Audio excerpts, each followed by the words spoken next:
Yes. All right. Okay, so Transfer of Property Act 1882. What is it? It's a statute with regard to the subject of property, right? Whatever we need to know with regard to property, we will get that thing under this legislation. Okay, so we will get that thing under this legislation. If you look at the BEAR Act, right, you all should download the BEAR Act from internet, right? PDF copy you should download, so that in your free time also you can just scroll through the act and you will have an idea regarding the sections, right? Because sometimes there may be a question from which section is this thing mentioned, right? Which section of Transfer of Property Act mentions regarding this specific thing. In such a case, you will have better idea regarding it, right? So you all can download the PDF copy, Transfer of Property Act 1882 BEAR Act, and you can keep it handy. Maybe on your mobile phone only you can download it, right? So if you look at the BEAR Act, it consists of 137 sections, and these sections are arranged into 8 different chapters.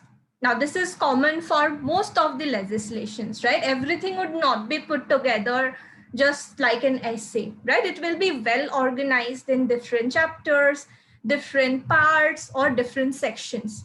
For Transfer of Property Act, we have 8 different chapters that talk about 8 different kind of things, and there are a total of 137 sections. Transfer of Property Act is also called as TPA or TOPA. It came into existence in the year 1882. But before that, what happened? Before that, what was the law that used to regulate the provisions with regard to transfer of property? Transfer of what kind of property are we talking about? We are concerned with transfer of immovable property. So what rules or regulations govern transfer of immovable property before this act came into existence, right? Before 1882. So it was primarily governed by principles of English law and equity. All right, so you can even note down the important things, because after the class, we are going to discuss some questions. If you are paying attention to this class, you will be able to answer at that point of time, right? So whatever you feel is important or relevant, you can try to take a note of that.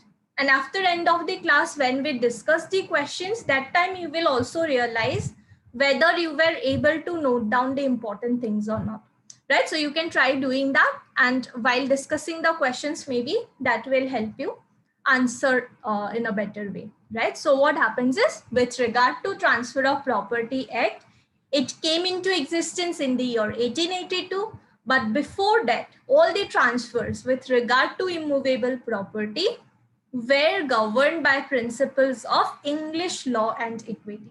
So can anyone tell me what is the like we say, right, common law country and this thing? So what is common law country? Common law and civil law, we say, right? If you remember, like our initial classes of LLB used to be on that. Common law country, civil law country. What is common law and civil law? Anyone? Common law is based on the equity, justice, and conscience. So what is equity, justice, and conscience?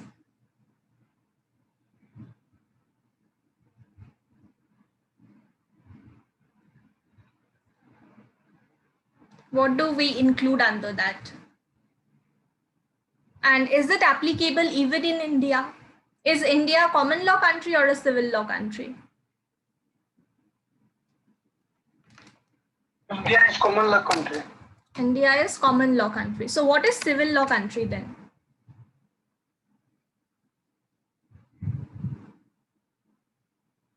Civil law country. You can unmute and answer. Whatever you are thinking, you are guessing, you can answer. What is civil law country?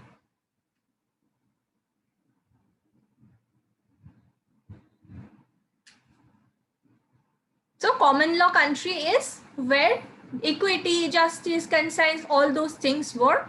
But civil law country is where what happens? We have proper, clear, written down rules. Just like we have Transfer of Property Act 1882, right?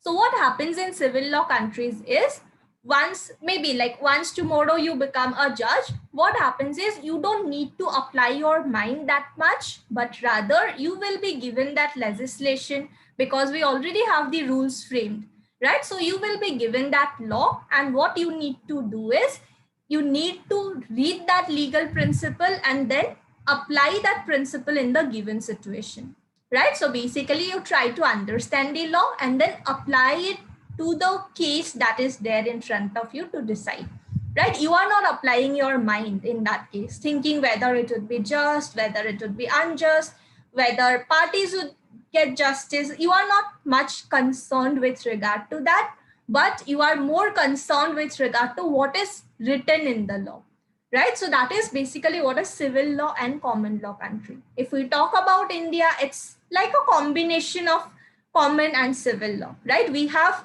thousands of legislations, right? And if there is a law provided under the constitution or under some legislation, judges do try to interpret that law, right? You must have studied interpretation of statutes in your LLB. Have you studied? Anyone remembers interpretation of statutes? It used to be a very boring subject though. Anyone remembers? Yes. So what were the rules? Anyone remember? Rules of interpretation. Golden rules. The electoral rule. Mischief rule. Mischief rule, yes. Right, so all those different types of rules used to be there as to how we can interpret a certain provision, right? So in India, what happens is we would try to apply all these different rules. We will try to interpret or understand the meaning that is hidden there inside the legal principles and try to apply it, right? And sometimes if we feel that this law is not able to, provide justice or not able to cure this problem which is existing, judges can also apply their mind, right? There might be a situation where we don't have a law itself and judges are providing for a law, right? Like that sexual violence of women at workplace, right? Sexual assault of women at workplace. We were not having a law, court provided for it. With regard to witness protection, if you see, we were not having any laws and it was only court that provided for a scheme. You can look for it, Witness Protection Scheme 2018. Court said that until and unless you have a law, you need to follow these principles. You need to follow this scheme and you need to provide protection to witnesses, right? Similarly, we have examples like DK Basu case, right, where a lot of guidelines were being issued. Those guidelines are followed even today. So what are those? Even though we have written laws, even though we are giving importance to those written laws, there may be some cases, there may be some situations when what happens is we are also giving, like that liberty is also given to judges, right? That if needed, what judges can do is judges will also try to apply their mind and will also try to interpret a certain provision, issue certain guidelines and all that stuff. Okay, so that is nothing but the difference basically, right? So what happened is before this Transfer of Property Act came into being in India, also what happened is we were following this English law and equity. If already a court has given some judgments, that judgment would be followed. If not, judges were free to apply their mind and accordingly give a decision. Okay, so is this part clear? Yes, ma'am. Yes, ma'am. All right, so you need to remember this thing, right? That before Transfer of Property Act came into being, what used to apply is principles of English law, whatever were already held, already established principles, those used to apply, plus these rules of equity, justice, good conscience, and all that stuff. Is my video on? Yes, ma'am. Okay. Yes, ma'am. All right. I'm using this thing for the first time actually. Before that, we had classes on Zoom, so I got a little confused. Okay. So now, what is this equity, justice, good conscience? What is that? Anyone, have you studied this Specific Relief Act? I guess that's also part of your syllabus, right? Specific Relief Act, have you studied? Okay, so there what happens, certain types of reliefs are being mentioned, right? So which kind of relief is to be provided, when it will be provided? It's not like a hard and fast rule that if you are asking for a certain relief, it should be provided to you. It's not like that. But all those reliefs that are there, those are at the discretion of court. That means court will decide whether you should be provided this relief or not. If yes, they will provide. If not, they will say, no, we are not providing, and you cannot do anything about it, right? So what is that? That is nothing but this equity, justice, and good conscience, right? Rather than applying those rules just like a machine, they would rather try to use their mind, try to see the situation, whatever is best, they would try to apply that, right? So if you read Indian Contract Act, there was one case where otherwise we say that if minors are entering into a contract, it would be like void ab initio. They are not liable. But there was a case where court said that minors should not be taking undue advantage of their age. If they are going forward, they are misrepresenting their age, entering into contracts, taking benefit from the other person, then we need to apply these principles of equity, justice, and good conscience. That means we need to see, just because of this minor trying to misrepresent his age, this other party should not suffer a loss. All right, so that is nothing but equity, justice, and good conscience. That means rather than applying the written rules just like a machine, you need to apply your mind, you need to look at the situation, and you need to do what is best in order to provide justice to both the parties, right? So that used to apply.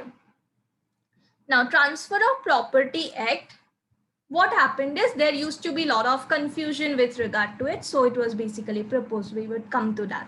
So Transfer of Property Act, which came into force on 1st of July, 1882. This date is very important for you to remember. All right, you can note down this date as well. 1st of July, 1882. For any legislation that you are studying, these two dates are going to be very important. One is when it came into force. Another one, what is that other date? Enacted. Yes, right, when it was enacted. So what is the difference between these two dates? Enacted and came when into the act was actually drafted and when it came into an operation. Okay, so drafted as in someone will draft it, then it needs to be approved and all that stuff also. So is it when its draft is complete, at that time we say enacted, or when is it exactly?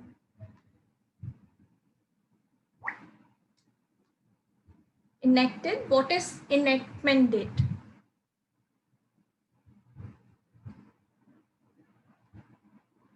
When government approves that draft. When government approves, yes. When it is in the drafting stage, drafting is completed, it is proposed before the houses, it would be called as bill, right? We would not call it as an act yet, but once it gets approval, complete process is done, after that we call it as act.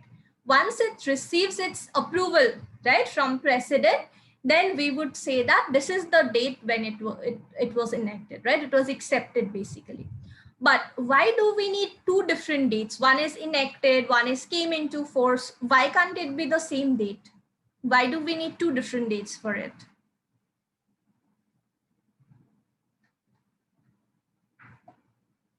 Yes, the assent of the president and the court. Assent of the president, Like, and it has to be presented in before. This is after. presented before. I think your voice is breaking. Presented before? Both the houses, and later on it comes into an operation, ma'am. Like one. Okay. Sure, So what is the process? Is it first it goes before the houses or it goes to president? What is the sequence? No, first it is before the houses, and then only it takes the assent of the president, and then the draft becomes the law. But I'm not sure about it. Okay. I'm just thinking about it. Yes. So right, you said before the houses, and then it would go to president. Once approved, it becomes the date of enactment. That means it is accepted, right? We are accepting it that this is going to be the law regarding transfer of property or whatever it is. All right. Now there will be, yeah. From which date that act came into force? That was enforcement date. But why do we need two different dates? Like, why can't it be the same date?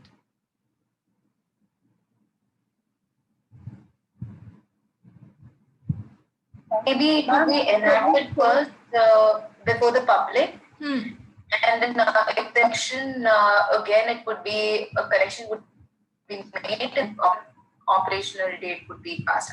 I may be wrong. I'm not sure. So yes, when president approves and everything, it becomes the enactment that we know, okay, fine, this is what is going to be applicable, right? If you remember regarding this car, right? Citizenship Amendment Act, what happened is so many protests were there. But when this protest and everything started, when that Amendment Act was accepted, that this is going to be the law, this is something that we have accepted, but that was not yet applicable. When people started protesting, right, that time it was not yet applicable. They just mentioned that this is going to be applicable from so and so date.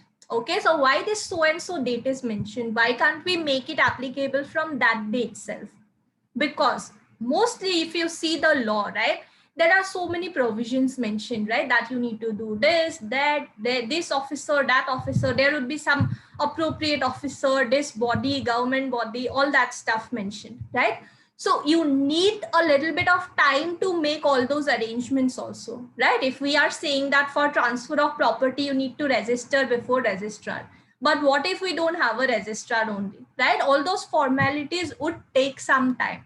That is why we usually have two different dates. There may be some exceptions, some legislation where you would see one date only, but mostly we see 2 days. Sometimes the time difference may be like 1 year also. Why? Maybe because there were so many formalities, it would take time for government to make all those necessary arrangements, right? So that is the provision why we have 2 dates. Once it's accepted, a little bit of time is given to make all the necessary arrangements, and after that a certain date is fixed from where it will become applicable, right? So from that date it becomes applicable. And for whatever legislation you are studying, right, these 2 dates are very important for MCQ especially. So you need to keep these dates in mind. Okay, and also you should be very careful with regard to the year, because sometimes, as I said, right, the time duration might be 1 year later also. So sometimes the act may be enacted like 1 year before and then it came into force 1 year later, right? So it deals with the aspects of transfer of properties between living beings. Under the Indian legal system, properties are divided into 2 categories, movable plus immovable. Okay, so there are 2 different types of properties, movable as well as immovable, and Transfer of Property Act is concerned with transfer of immovable property only, that too between 2 living human beings only. Okay, so this we have in detail also. For now, you can remember Transfer of Property Act is concerned only with transfer of immovable property between 2 living human beings. Okay, it came into force, this date also I have mentioned, so you can accordingly do. Now, what is property? This term property is originally derived from a Latin word. This thing is not that important, but you can anyways, just for knowledge, you can study this. Okay, so what it does property mean? It means anything that is having value on earth, right? That way value, that is only property, or something related to a person, something that we can own or maybe we can possess, that is nothing but property, or something possessed by a person or something used or enjoyed by a person. So property might be this mobile phone. If I can use this mobile phone, it is a property, right? If I have maybe a mouse, if I'm using that mouse, I'm making use of it, that's a property, right? So that is nothing but property. And there are 2 different types of properties. What are these? Immovable property and movable property. So what is immovable and movable property?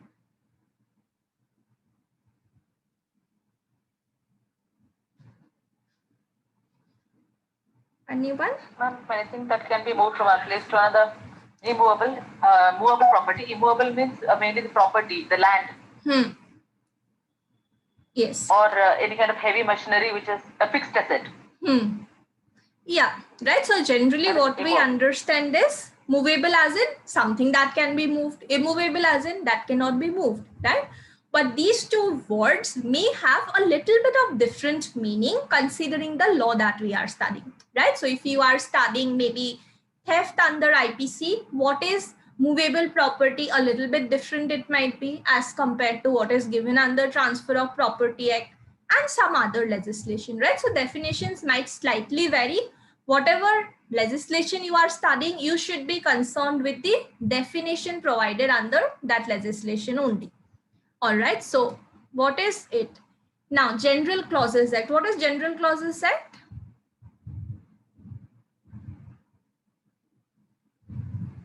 You must have come across this, right? Many times. General Clauses Act, this definition is provided. There are some definitions given in General Clauses Act which are left by other acts. Yes. Right, so it is General Clauses Act. It is not concerned with any specific area like, okay, we are only defining terms relating to transfer of property, or as such, it would define in general certain terms, right, which are maybe not defined under certain legislations, or maybe those terms are having 2-3 different meanings under different legislations. Like it also defines what is immovable property plus movable property. Okay, so what is the definition provided under General Clauses Act? Under General Clauses Act, Section 2, there are too many definitions provided. Okay, you can open the BERECT and see for yourself. Under 2 clause 26, immovable property is defined. Under 2 clause 36, movable property is defined. All right, so what is immovable property? Immovable property shall include land, benefits arising out of land, and things attached to the art or permanently fastened to anything which is attached to the art. So land, we all know what is land. Benefits arising out of land. What may be benefits arising out of land? Agriculture products. Yes, right. Might be some trees and all that stuff. Some benefit you are getting, right? Might be fishery, all that stuff. It is again some benefit that you are getting out of the land, okay? And things attached to the art. If something is permanently attached to the earth, might be like someone said heavy machinery, right? It's permanently fixed to earth. In that case, that may also be considered like under Factories Act. If you see heavy machineries which are very risky to use, those should be properly, you know, like properly attached to the earth kind of a thing, right? It should be properly fixed sort of a thing is mentioned. So those also would be considered. Permanently fastened to anything which is attached to the earth, right? Might be if there is a house or something, it is permanently fastened with that, that also may be included. So this is roughly the definition given under General Clauses Act for immovable property. And what is movable property?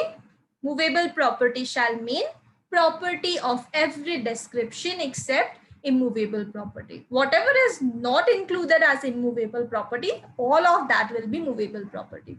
Okay, so these two are the definitions provided under General Clauses Act, 2 clause 26, 2 clause 36. All right, now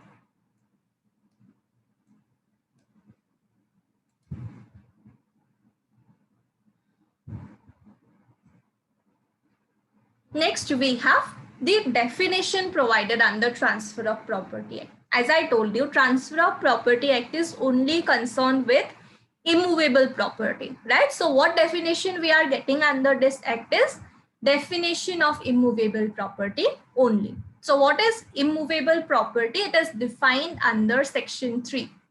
Mostly what happens is in a legislation, if you see, first section would be like title and extent of the legislation, and second section will be the definitions. But you need to remember that for Transfer of Property Act, all the definitions are provided under Section 3 only, right? These general definitions, whatever we have, are given under Section 3, and there are no sub clauses. Like it's not like Section 2 clause 26, right? There is no sub clause as such.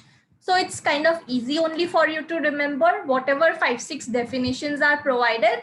all of those are under section 3 of the act only. All right, so what is immovable property? Immovable property does not include standing timber, growing crops, or grass. Okay, so there are basically 3 things which they have mentioned, that immovable property does not include standing timber, growing grass, or like crops. Right? Basically, even though it is attached to the earth or ground, these 3 things are not being included. So what are these 3 things? What is standing timber? Anyone? Like teak, rosewood. Like? Which are used for making fur. Teak. Okay. Teak, T-A-K, teak. Okay. So even though rosewood, which are used for making furniture. Yes. So even though these are attached to the earth, what happens is these are not included. Why? Because might be these are grown for commercial purpose, right? There you would see maybe in like in hilly areas mostly, or in tribal areas I have seen mostly, there would be like big fields where they will be growing some trees, and they will say that we are growing these in order to sell, right? We would cut them once they have properly grown, we would sell it for making furniture and all that stuff. So we are going to sell it. So if you have a commercial purpose for that you are growing, those would not be considered. Okay, so standing timber is not included, growing crops is not included, growing grass is not included. Okay, this definition you need to remember, and this definition is provided under section 3, no subclause. All right, what are the 3 things which are excluded from the definition of immovable property? Right, there may be a question like that, because from definition part a lot of times they are asking questions, right? So you can remember this definition very easy. Just try to remember these 3 pictures and you will be able to recall it. Now, entries under the Constitution. What are entries under Constitution? 7th schedule provides for different entries, different lists. What are these?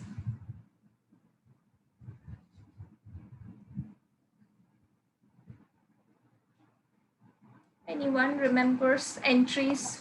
The list are the union, concurrent, and the state list, like that. Okay, so what are under these? that there are many. Yes. Like state list would be the categories of segregation and which the state would be having the control over it, and concurrent would be a union list would be where the union or the central government would be having, and concurrent mostly both of them would handle it. Yes, right. So these are the 3 different lists, and all these different matters, right, you would get under those different entries of those lists, right? So with regard to this property thing, entry 6 of concurrent list, which is the list 3 of 7th schedule, it talks about transfer of property other than agricultural land, registration of deeds and documents. All right, so with regard to these transfer of property other than agricultural land, registration of deeds plus documents, concurrent list makes the provision. All right, so concurrent list is what? Something where Parliament plus the state legislature can also make the laws, right? So Parliament may make a law saying that registration is very important and you need to get the thing registered under this, like nearby registrar office. Now, what will be this stamp paper you would use, right? So what would be the value of that stamp paper? That may be decided by the state government, right? So stamp duties may vary from state to state.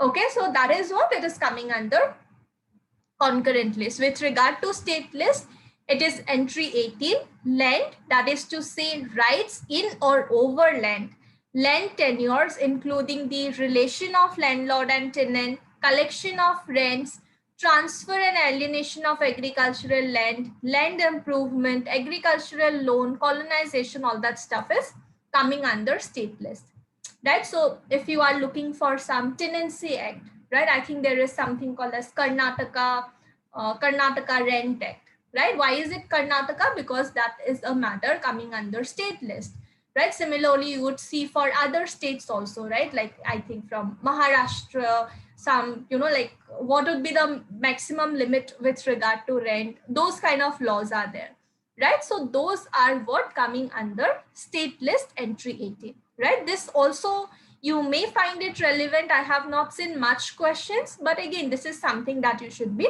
knowing, right? When you are studying a subject, where is it coming, right? Under which list is it coming? So it is coming under concurrent list, entry 6, state list, entry 18. Lists are provided under 7th schedule of Constitution. Okay, now looking at the history of this act. So what happened is it clear till here? Any doubts you have? No. Is it clear? Are you understanding? Am I going too fast or something? No, ma'am. No, ma'am. All right. So history of the act. Before British came, what happens is Hindus and Muslims were governed by their own personal laws with regard to transfer of property. When Britishers were more involved in Indian legal system, they established these informal courts in which clear and concrete law was absent. Like I told you, what used to apply, whatever principles were already declared in English code, those used to apply, or these principles of justice, equity, and good conscience. That means nothing was very clear, right? So what happened is those principles used to apply, and there was absence of any concrete or proper law at that time.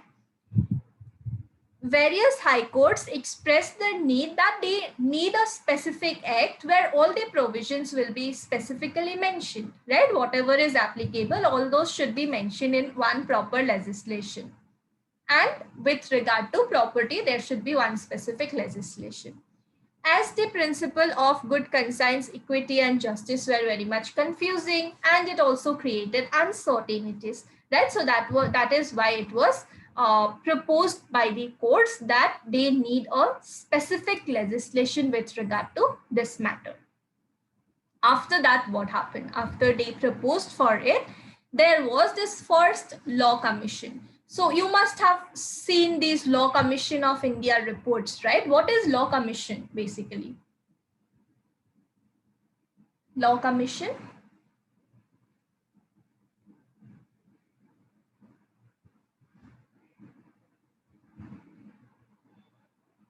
Have you come across any Law Commission of India report while studying some subject?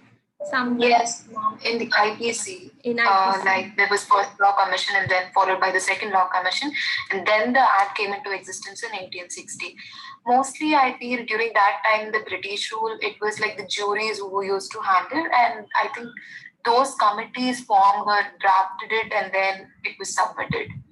Once it was approved by the Queen, or the Council, then it was formed into law. Yes. Right. So pre-independence also we used to have these law commissions wherein there was involvement of Britishers basically, right? Then it would be approved and all that stuff, and then it would become a law. Now also we have law commissions which are like post-independence law commissions. So I think there were some few pre-independence law commissions, 4 or something. You can look for it, okay? So what happens is pre-independence also we had few law commissions which also proposed or brought certain laws, right? Now basic purpose of law commission is to conduct legal research, right? If there is any different area, they would conduct research on that, and they would say that these are the things which are missing, or maybe we need amendments with regard to all those stuff, right? And accordingly those changes would be introduced in case government is agreeing with regard to it, right? So if you see this acid attack, right? Acid attack was not considered as a separate crime under IPC. It was just part of grievous hurt that we have, right? But it was Law Commission which proposed that acid attack is very serious crime and we should have a separate provision. And finally, it was introduced, right? There are so many different matters wherein Law Commission has raised their voice. Similarly, in this matter also, Law Commission had to play its part, but it was that pre-independence wala Law Commission, okay, not the post-independence one. So this first Law Commission of India was appointed, and they, started with the process of removing all the uncertainties, bringing a legislation and all that stuff, but it was unsuccessful. Then second Law Commission of India came. They also introduced something. It was also not successful. Third Law Commission also played some part. And finally, it was the Fourth Law Commission. All right, Fourth Law Commission of India, which was successful in bringing this thing. Right. So while doing this also, most of the concepts were borrowed from English law on real property. Right. Because anyways, we were following those principles only. Right. And there was another law that was applicable there in England. Law of Conveyancing and Property Act 1881. Some principles were borrowed from that also. And then they were accordingly changed, modified, and all that stuff to be applicable in India, right?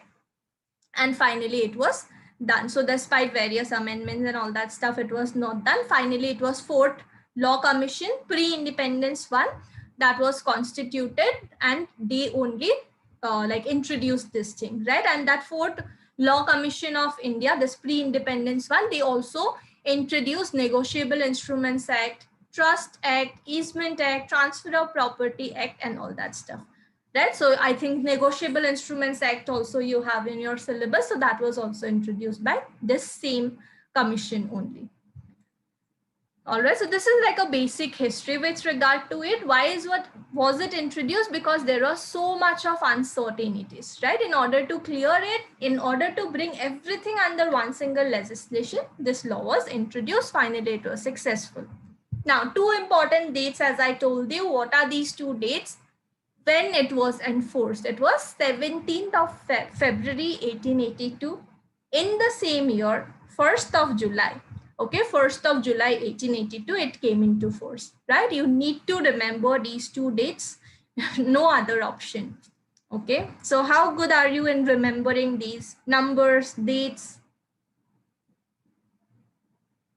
Is it difficult or is it manageable for you? Manageable. Manageable, okay. So you need to remember these two dates for almost all the legislations that you are studying, right? So this is like a very, I think, common thing from where they just frame MCQs. So you need to accordingly remember it, right? So thankfully we have the same year for both those 2 days, February plus July, you need to remember.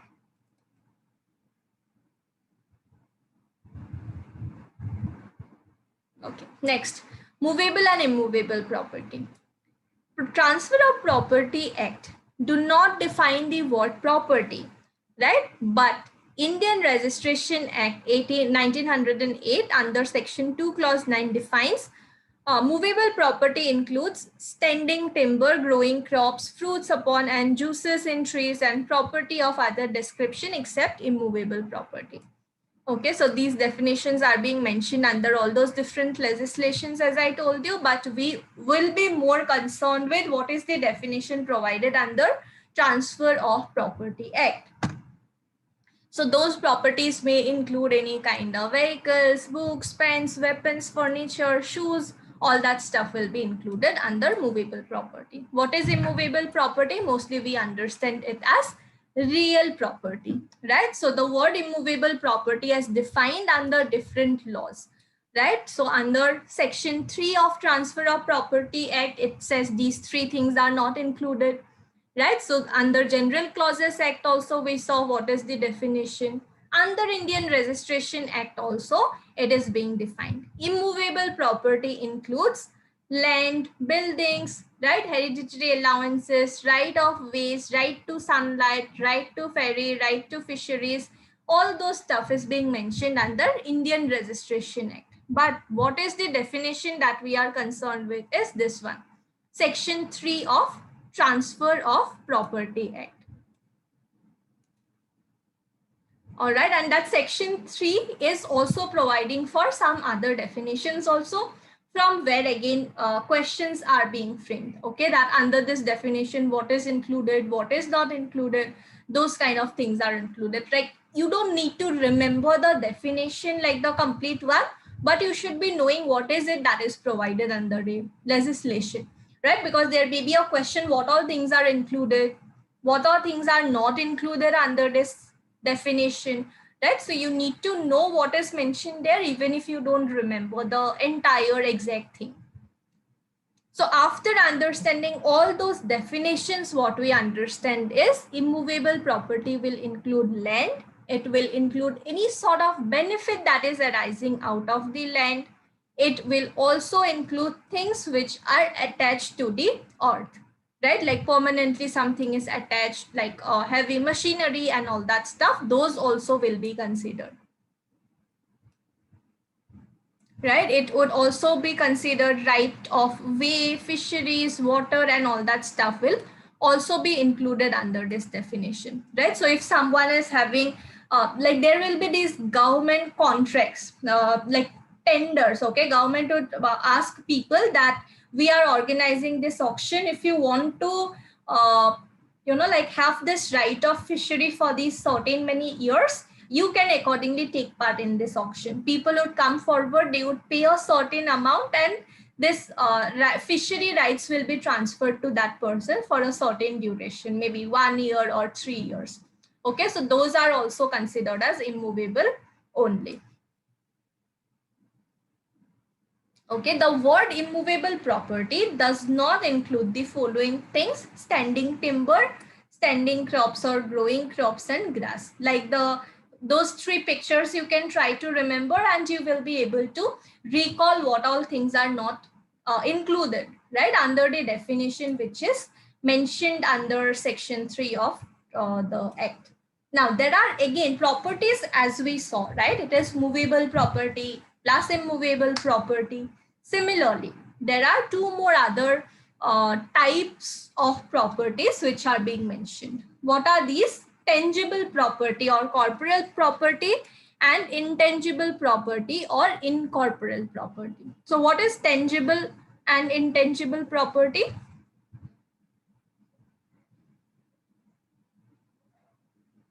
Anyone? Tangible and tangible property that can be touched or felt. Yes, touched or felt, like the wood or something, table, chair. Yes. And intangible property? It can be like which cannot be felt, that is intellectual properties. Yes, intellectual property rights would be intangible properties. We cannot touch or feel it, but still it exists, right? So these are the two types, right? Two again different types which are being mentioned: tangible and intangible. So tangible is also called as corporeal property, which will include properties which can be felt by human physical sense, means of those property which can be sensed or touched, like furniture, jewels, dress, and all that stuff, which we can touch or see. Intangible would be also considered as incorporeal property, and it is something which cannot be felt by human touch. For example, intellectual property rights like goodwill, right? What is goodwill?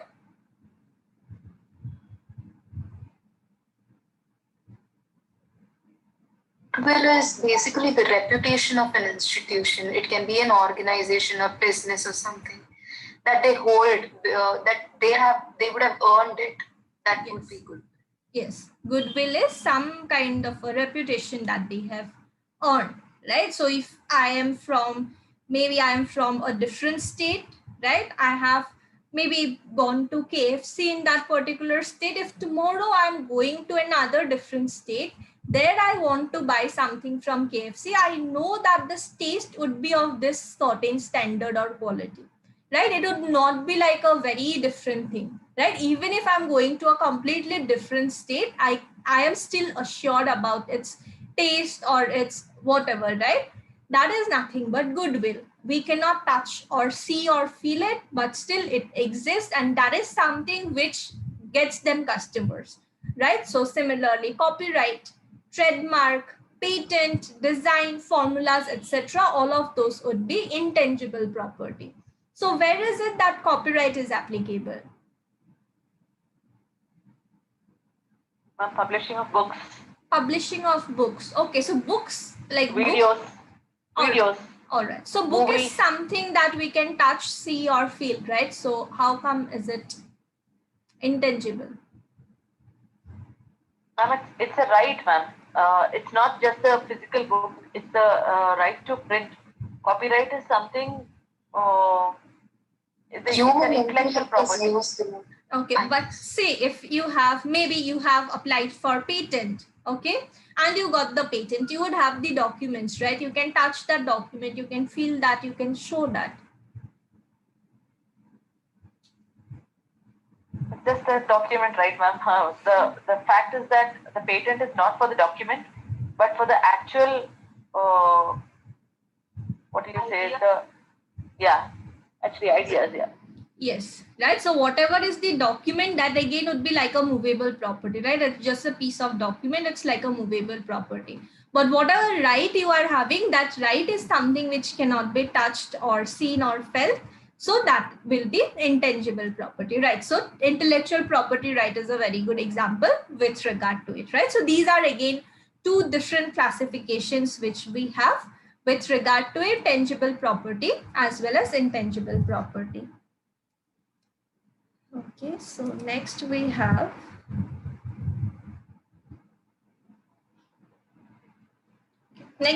this interpretation clause. Like I said, for most of the legislations, it will be section 2, right? And then there will be all these sub clauses, this, that, 2A, 2B, 2C, or 2 clause 1, 2 clause 2. But for Transfer of Property Act, it's very simple. One section, that is section 3, providing for all these different definitions. Okay, immovable property, instrument, registered, attached to or actionable claim, and notice is also mentioned. All right, so these are the definitions which we have under this interpretation clause or section 3 of the Transfer of Property Act. Okay, so is it clear till this point? Any doubts, anyone? So now we have the interpretation clause, right? So it is section 3 that provides for all these different definitions. Immovable property, we have already seen. These 3 things are not included. Next one is instrument. What is instrument? Instrument means non-testamentary documents. Okay, the documents of property related to living persons.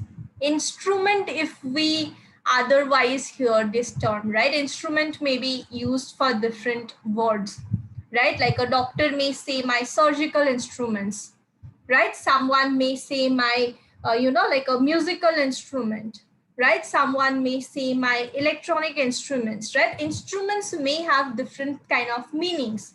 But when we are concerned with these laws, right? It may be Transfer of Property Act, it may be Specific Relief Act. When this word instrument is used, it would mean documents, right? So what does instrument mean under this document? Instrument means, again, documents only. But what kind of documents? Non-testamentary document. What is non-testamentary document?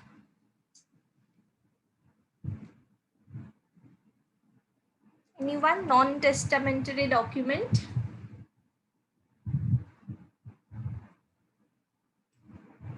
Testamentary will be will, ma'am.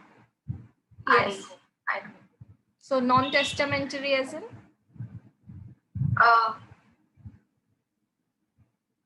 Maybe the owner of the property would not write that this property. No, doubtful. You can say still, it's fine. Testamentary is like the individual person would write that so and so person after me would be taking this property. That would be will. And non-testamentary is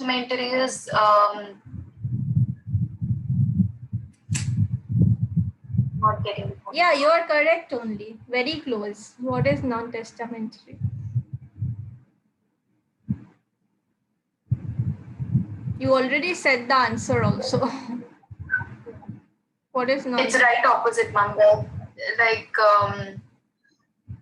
there is no individual, like the individual person's, like there is no codicil or there is no instrument. But it is saying instrument, right? What is it? You already answered while explaining testamentary. You already answered. So what is the answer now? Non-testamentary documents.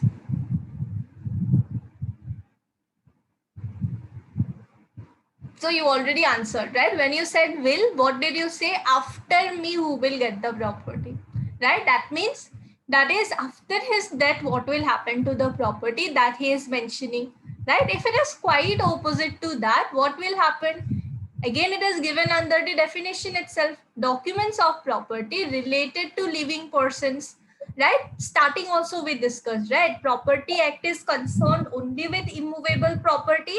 And what kind of transfers between living persons, right? That means non-testamentary document means some kind of document or instrument by which transfers will take place between two living persons, right? In case of will, I will write the will when I'm still alive, that's fine, but that will come into existence only after my death, right? So that will be non-testamentary, like that would be testamentary, right? So in case of transfer of property, it is only concerned with transfer of immovable property, that too between living persons. So when we are using this term instrument under Transfer of Property Act, it will only include non-testamentary documents, right? You need to remember this thing. Again, see, such means easy questions they are asking, but again, you need to know the definitions, right? There may be a question, what does instrument mean under the Transfer of Property Act? Is it testamentary document, not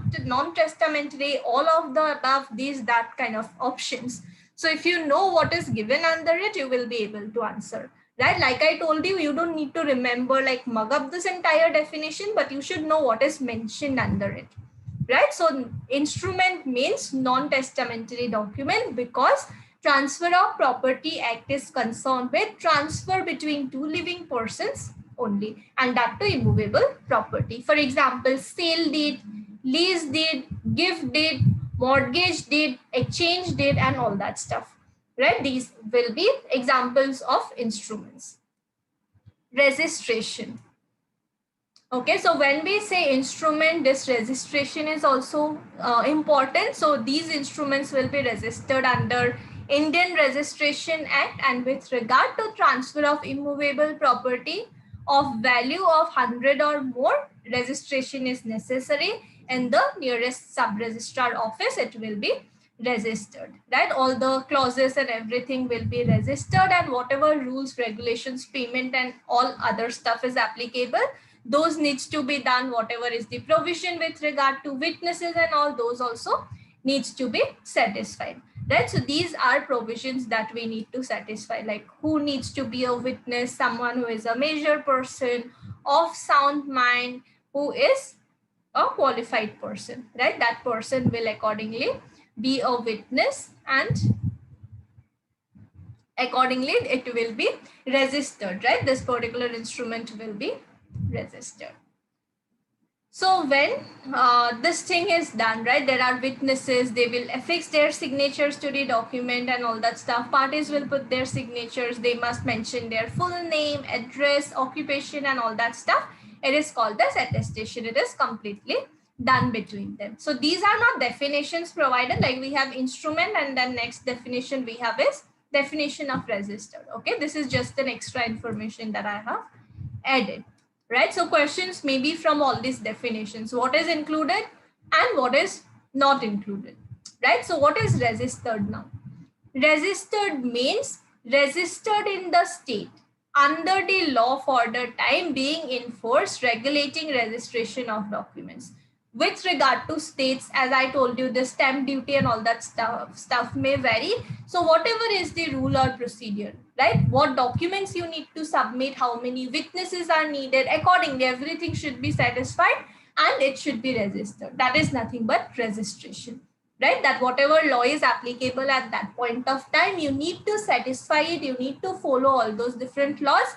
Accordingly, the document should be registered, instrument should be registered. Another definition that we have is with regard to attached to the earth. I think it's already cleared, right? Something which is rooted, right? In case of trees, shrubs, embedded on earth, like walls, building, attached to what is already like permanently fixed or attached to the ground, those will also be considered. So these are definitions which we have. Then we have the definition for actionable claim. What is actionable claim? It means a claim to any debt other than a debt secured by mortgage of immovable property, or by hypothecation pledge of movable property, or any other beneficial interest in movable property not in possession, either actual or constructive, of the claimant, which the civil courts recognizes as affording grounds for relief, whether such debt or beneficial interest be existent, occurring, conditional or contingent. Now, you must be knowing that there are so many different types of contracts, right? Like Transfer of Property Act is also kind of a contract only, right? It is nothing like a very different thing, kind of contract only. There are so many other types, like if you study pledge, right? In pledge also what happens? A person would assure that take this, maybe take my gold ring, keep it with you. If I'm able to repay the loan, you return it to me, otherwise you keep my gold loan. Right? So all those are nothing but actionable claims. Otherwise, actionable claims, what happens? We have different other laws. So those are not part of Transfer of Property Act, but there are exceptions like mortgage. Okay, so if you come across this thing that why is mortgage a part of Transfer of Property Act? It is because it's mentioned under this definition of actionable claim, right? That even though it's an actionable claim, we are still including it as part of Transfer of Property Act, and that is the reason why it applies to mortgage as well, right? Mortgage is again a very important topic that we have from this legislation, right? So accordingly, it will be applicable just because we have it mentioned under this legislation. Now, ways in which property transfer can take place. We have studied a lot about types of property, kinds of property and all that stuff, and it's transferred. But how will a property be transferred, right? How its transfer will take place. So transfer of property can be executed by act of two or more parties or by the operation of law. So any idea what is act of two or more parties or by operation of law?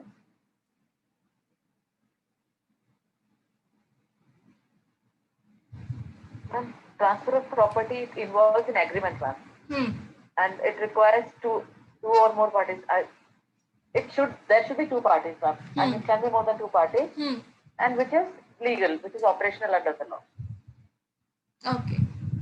So operation, are you saying it's like the elements of transfer of property? No, ma'am. Yeah, it should be a legal, valid transfer. Yeah, it should be legal, valid transfer. All that thing is agreed. But transfer, right? Transfer as such can be done by two ways. One is act of parties, another one is operation of law. So what is the difference between that then?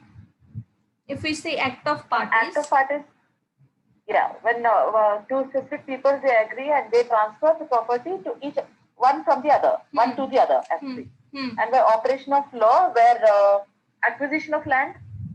Acquisition of land, yes. Right, acquisition of land. By government for certain public purposes like extending the roads or any such infrastructure. Yes, you are right. Right, so there are two different ways. One is act of parties or another one is by operation of law.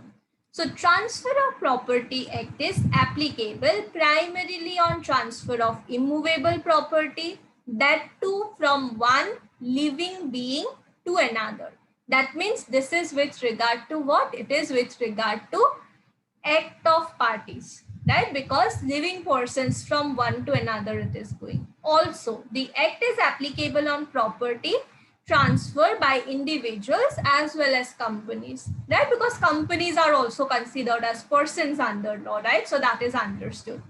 However, Transfer of Property Act is applicable to act of parties and not to transfer applicable by law. That means when it is transferred by operation of law, that is not a subject matter of Transfer of Property Act, but under Transfer of Property Act, we are only concerned with transfer by act of parties. What kind of parties? Living human beings. What kind of property? Immovable property.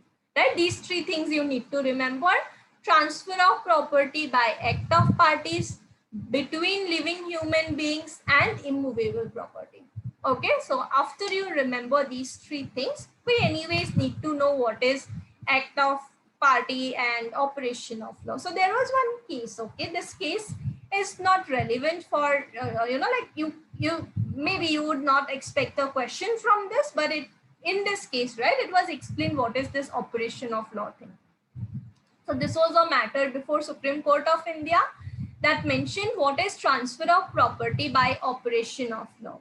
Transfers by operation of law is limited to transfer by operation of statutory laws. If there is a law with regard to acquisition of property, that would be considered as transfer by operation of law. Just because that specific law applied, that transfer took place. When a Hindu or Muhammadan dies intestate, that means without writing a will, and his heirs succeed to his estate, there is transfer not by any statute but by operation of their respective personal laws. Whatever is the provision under the law, accordingly it would be transferred to them. In order to constitute transfer of property by operation of law, all that is necessary is that there must be passing of one person's right in property to another person by force of some law, statutory or otherwise.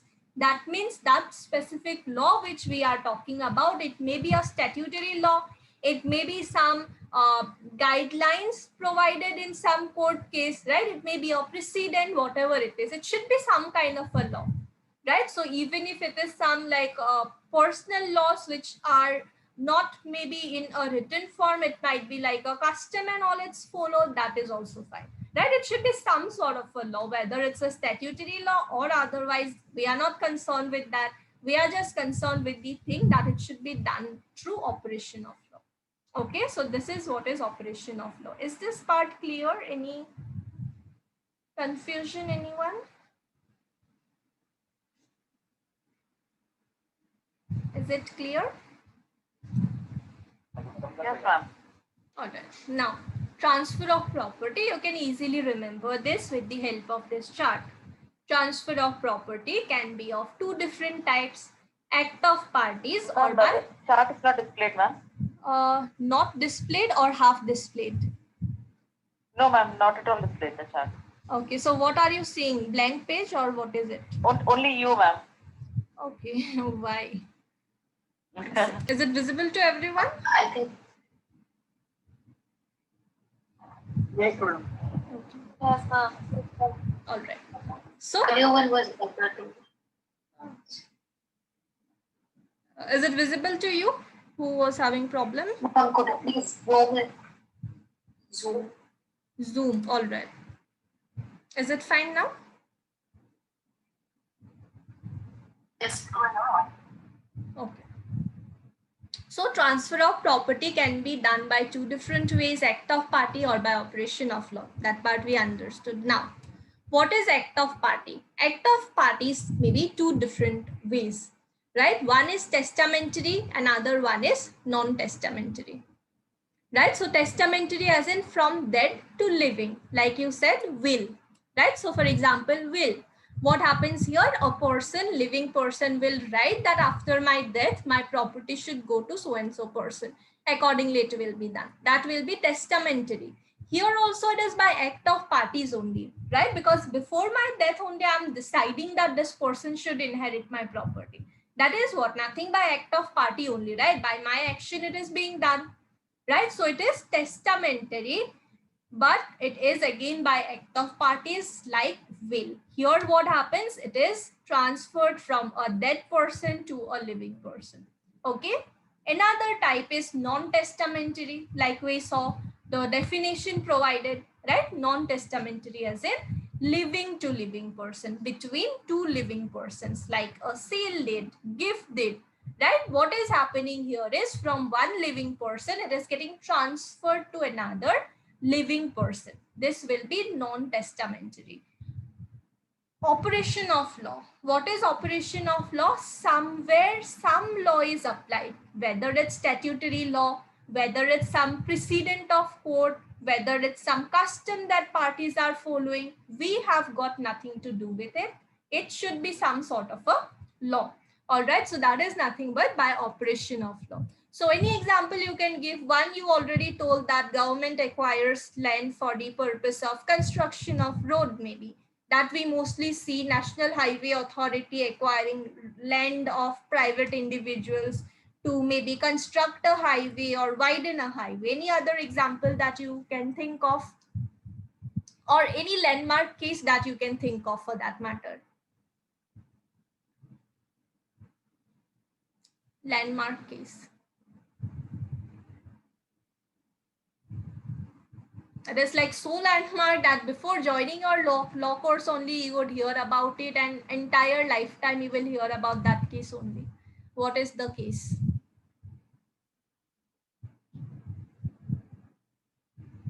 Anyone? Entire year, 3 years, 5 years, whatever. Keshavananda Bharati. Keshavananda Bharati case. Yes. Right. So that is also an example of transfer of property by operation of law. Right. Any other example you can think of related to Keshavananda Bharati case?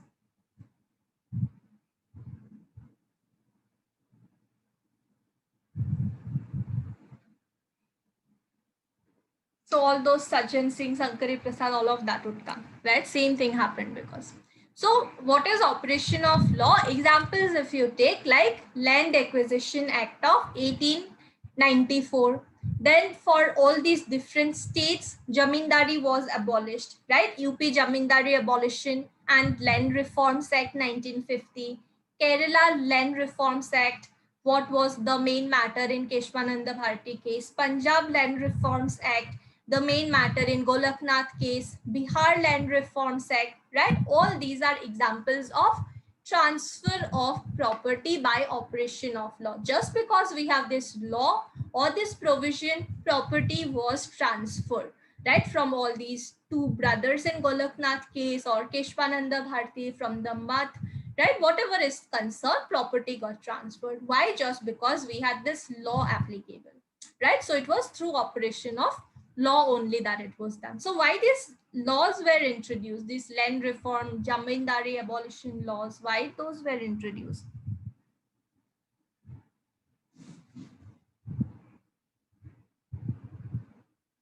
Now, because few of the lands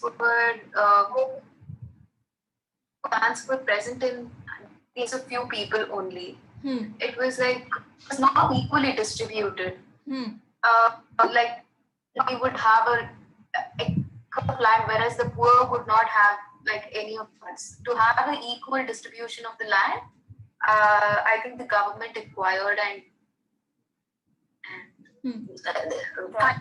it was a government. Yes, right. So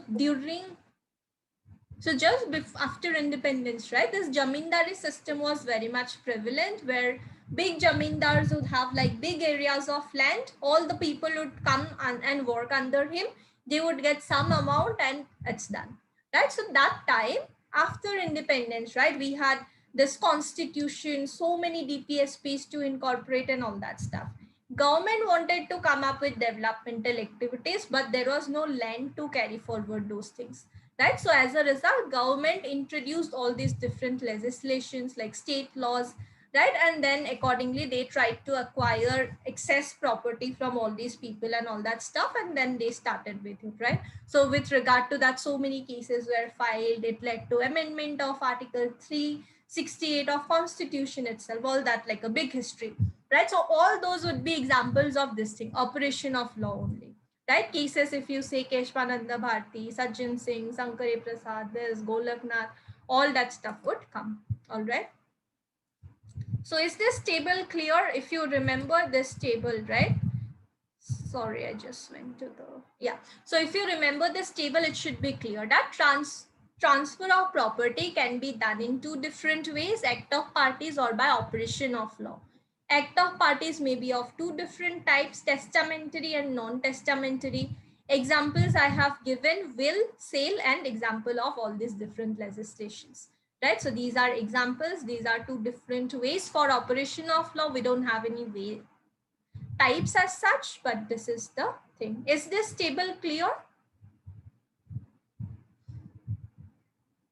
You can try to remember this table, okay? Yeah. Is it clear? Any doubts you have?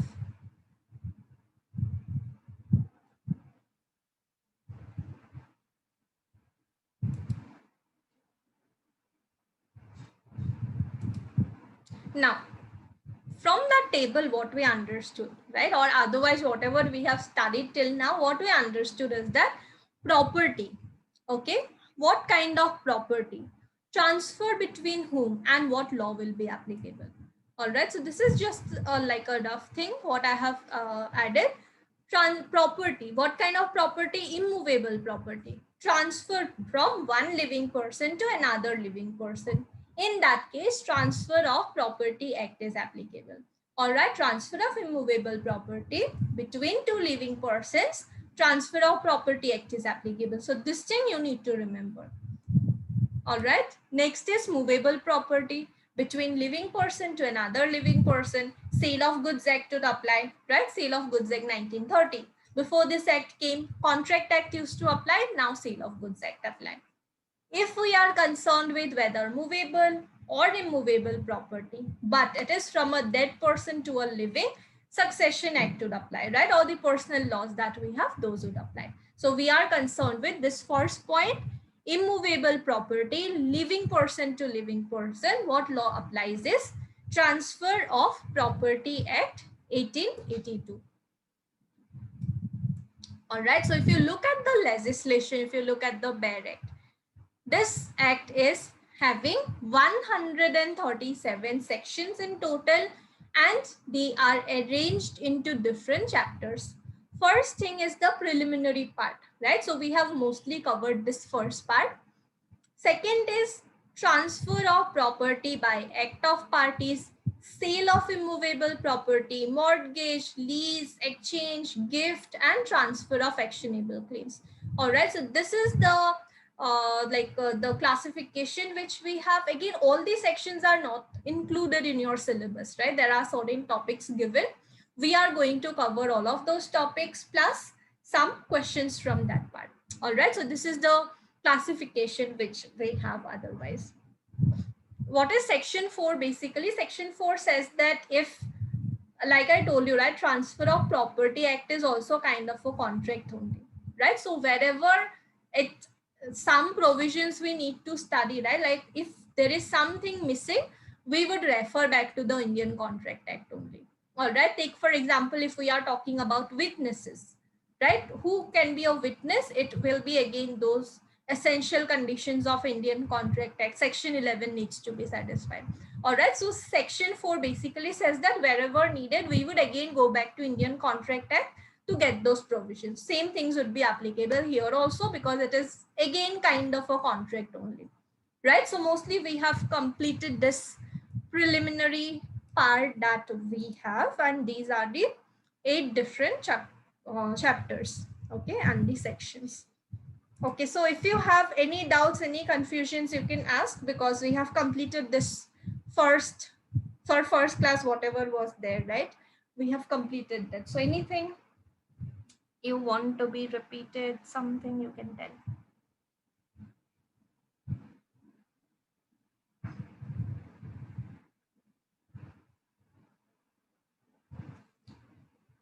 After that, we have some questions. So is it clear? Can we move to the questions? Yes, ma'am.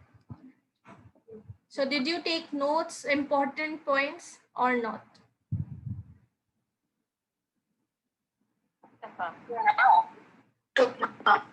Taken. Okay, fine then. So let's see the questions which we have. Visible. Okay, fine. So these are the questions you can try to answer, okay? Question number 1.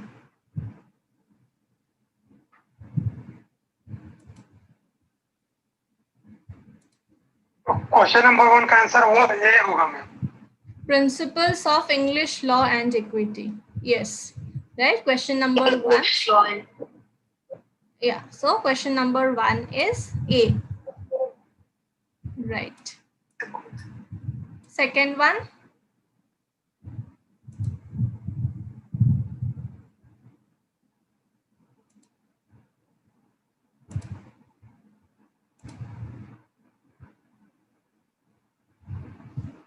Ma'am, B, ma'am. Question number 2 is B. Others, what is the answer? Because of absence of any test.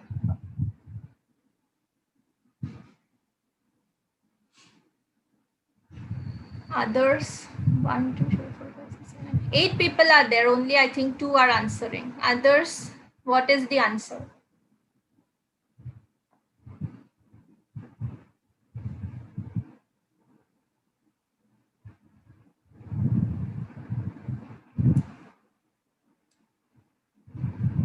So yes, it is option 2 only. B ma'am. Yes, it is B only, right? Because there was absence of statutory provisions, so these things were applicable. Question number 3.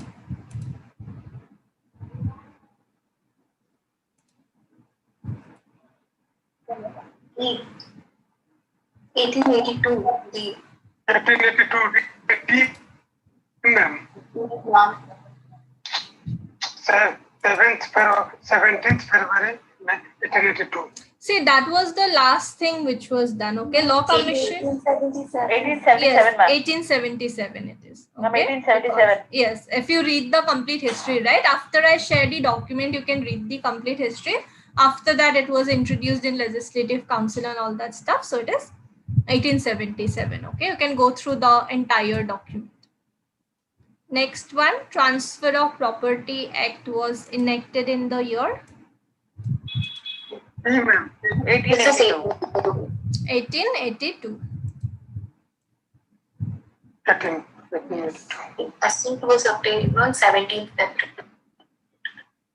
17th February 1882. Yes, 17th February 1882. Right.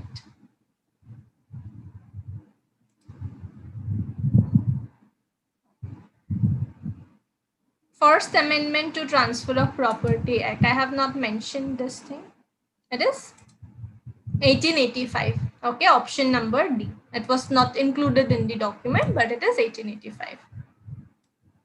B. Amendment कब हुआ था? 1885. D. Option D. D 7th का D होगा. 1st July 1882. 7th का D D. में. Yes, so 7th is the 1st of July, same year 1882. Okay, within the meaning of the provision. So you can read this, then other things is in the second page. Okay, I'll just scroll it. Within the meaning of provisions of Transfer of Property Act, immovable property does not include. Okay, A, you remember. After that, what all options we have, we'll see that. Ma'am, C, ma'am. C ma'am. Standing timber, growing crops and grass. Growing crops or grass. Yes, it is option C. Next one. Non-testament instrument.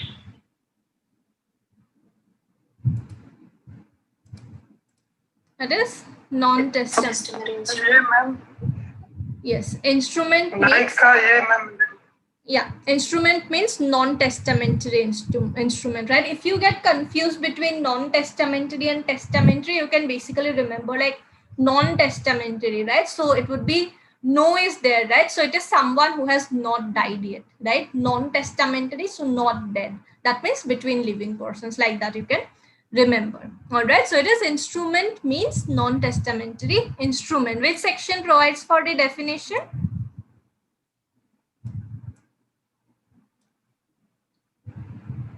Where is it mentioned? Testamentary, non-testamentary thing?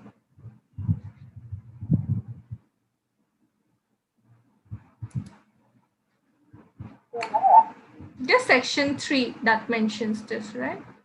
So attested means Yes. how many witnesses? This again you can read It can from be by 2 or more persons. attested by 2 or more witnesses. Yes. So this again you would get 2 in or that more registration thing. Okay. In the document only it's mentioned. So it again means 2 or more witnesses. Next one.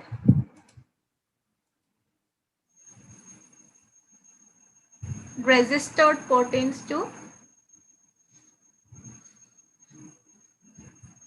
Registration of property, ma'am. Yes. registration of property. So how do you register a property? मेरे ख्याल से भी यही थी. We're paying the stamp duty. Okay. And this registration. It is basically registration. Like options are a little confusing because it is like, okay, we are concerned with property, so it should be registration of property.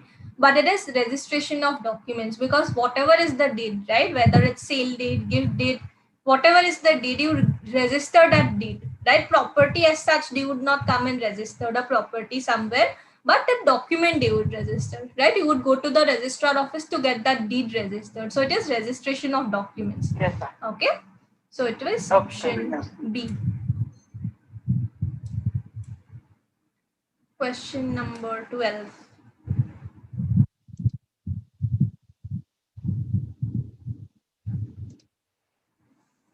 It should be like A, B, C, and D. You can anyways mention what is the option. There is some numbering issue, I guess. Last option. Last option, yes. All 1, 2, and 3.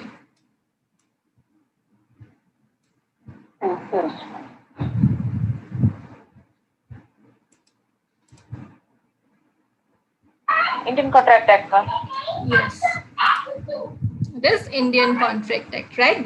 Like what I told you, basically, the chapters and sections of Transfer of Property Act which relates to contract shall be part of Indian Contract Act, right? So this is again coming from section 4 of the legislation.